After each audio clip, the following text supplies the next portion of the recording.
Assalamu alaikum. Barkanmu da warhaka, ko in ce barkanmu dai da warhaka. Kuma barkanku da ziyartar YouTube channel ɗina.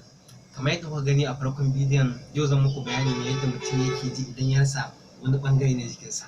Kun gani dai ga ni zabgege da ni, ka gani nan. Idan ne wa mutum naushi ɗaya, na rantse sai ya kayi mamaki, sai ya kasa tashi. Amma na rasa hannu na ɗaya, Ubangiji ya karɓi kayansa, daman shi ya bani kuma ya karɓi kayansa. Amma kuma da ƙarfi ne da ni, wallahi ƙarfi, inda ka san haka nake da ƙarfi. Da wani lokacin har mamaki nake na gama, idan na shaƙi mutum da wannan na ɗaga shi sama, kai sai kayi mamaki. Allah, to kan na manta dai, don Allah ku taimaka ku danna min subscribe kafin mu shiga cikin bidiyon. Ku taimaka don Allah ku danna min subscribe. A matsayinka na babana ko a matsayinka na yayana, ka taimaka ka danna min. Wannan dai ba wani ɓata lokaci ba ne, minti biyu yayi wa ka danna min ƙararrawa. Idan bidiyon ma ya burge ka danna min like.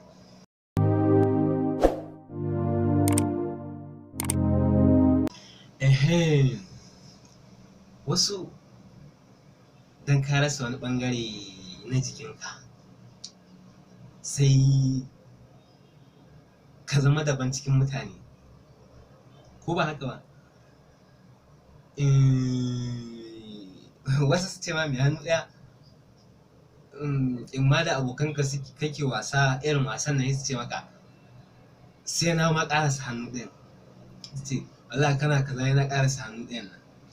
Maganganu dai iri-iri ba da ba a faɗa. In ka wuce wani wajen kuma ka zama abin kallo. Ka zama abin kallo. Me kuma zan ce ma?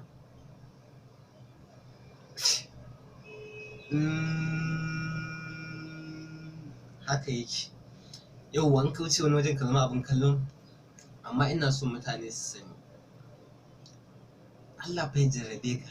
Jarrabawa fa akan ka ma baiwa ce ba, ni'ima ce wallahi. Allah ya jarrabe ka ba, wallahi ni'ima ce. Na rantse da Allah ni'ima ce.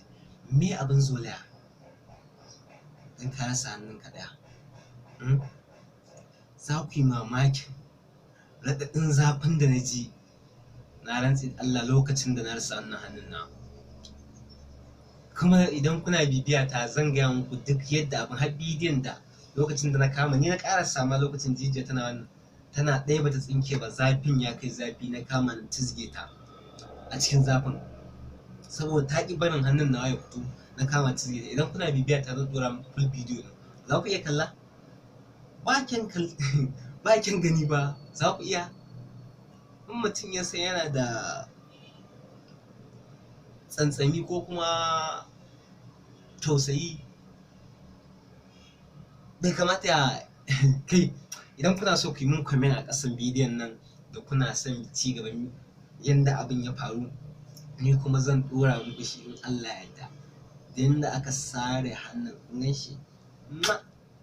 Ina son kayana. Allah ya jarrabe ni, kuma kullum cikin masa godiya nake, kuma sai ya bani abin da zan yi. Alhamdulillah, ya bani abin da zan yi, alhamdulillah. Me abin tashin hankali? Na san cewa sau da dama idan muka je neman aure, wani lokacin sai a ce ba za a bamu ba saboda hannu ɗaya ne da mu. Ana kaman ba za mu iya kula da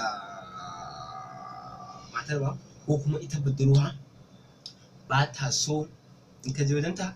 Ma'ana ko da ne aure ka zo ta gane hannunka ɗaya ne da ita, to ba gaskiya za ta ja baya da kai, saboda gani za ta yi kamar ƙawayenta za su zolaye ta, su ce mijin wace hannu ɗaya ne da shi, ko kuma wani abu dai makamancin haka. To ita ƙalubale dai iri-iri za ka fuskanta idan ka rasa wani ɓangare na jikinka, musamman ma aka ce hannu ko ƙafa. To ai ba na kasa da take da illa sosai fiye da wannan, fiye da makanta. Ko kowa ya riga ya san ita ce na kasa mafi illa, makanta. To amma idan Allah ya ɗora maka, ya ka iya. Dan Allah, dan annabi, yan uwana, dan Allah iyayena, idan Allah ya ɗora maka, ya ka iya. da son ka za ka rasa hannunka ne? Ko da son ka za ka je ka miƙa hannunka wani abu ya sana ko kuma mota ta bi ta kai fitar ta kashi har sai da son ka za ka iya? To abin da mutane nake so su gane, duk abin da Allah ya rubuta sai ya faru. A gane dole ba sai ya faru din nan. Dole sai ya faru, duk abin da Allah ya rubuta sai ya faru, sai ya faru. Dole ne. Ni abin da yasa nake wannan bidiyon, kun gane, na fara wannan bidiyon ina so in dinga nuna wa mutane ita kaddara ba ta Ubangiji. Idan ta sako ba bai kamata a tsangwame shi ba ko kuma a ware shi a wani abu dan ana ganin hannu ɗaya ne da shi. Bai kamata ba ko kaɗan. Yanzu ga ni bai kalle ni ƙato ba, na rantse idan na yi ma kutufo da wannan hannun ko kai, na rantse za ka yi mamaki. Zai wuya ka tashi, zai wuya da kake gani, ƙarfi ne da ni, na rantse ƙarfi ne da ni. Ni da kaina wani sa'in raina ya ɓaci. Kai ƙarfin nan aka yi ya dawo nan, ka gane ai. Na san idan ka tabbata idan ka rasa hannunka ɗaya ba kowane abu za ka iya ba. Tabbas ba za ka iya kowane abu ba, saboda babu wannan, ba za ka iya ɗauko wani abu da shi ba. Kuma yanzu haka ina jin motsin shi, yana so ya aiki amma kuma ba dama a jiki. Jijiyoyin duk suna son su yi, suna motsi a ciki. In ka daina yanda ake jin raɗaɗi, wallahi kai sai ka tausaya. Bai kamata ka dinga zolaya ba. Za ta iya kasancewa a kanka ko a kan wani naka. To me abin zolaya? Kuma kar ka manta, kar ka manta ɗan uwana, kar ka manta duniyan nan fa ba zama muka zo ba, ba zama muka zo yi ba. Mutuwa za ni, mutuwa za ni.